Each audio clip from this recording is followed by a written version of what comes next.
Nagpalitan na ng I-2 sina Miss Grand International 2020 first runner-up Samantha Bernardo at ang kanyang longtime boyfriend na si Scott Moore noong April 12, 2024. Ginanap ang kanilang intimate beach wedding sa Sheraton Cebu Mactan Resort sa Lapu-Lapu City, Cebu na dinaluhan ng kanilang mga mahal sa buhay at kapwa beauty queens.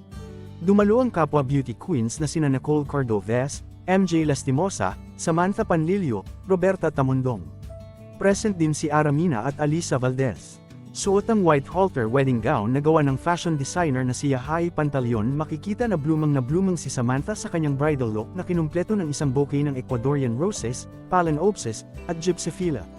Ibinahagi ng Naceprint Photo ang official pictures ng bagong mag-asawa sa kanilang Instagram account.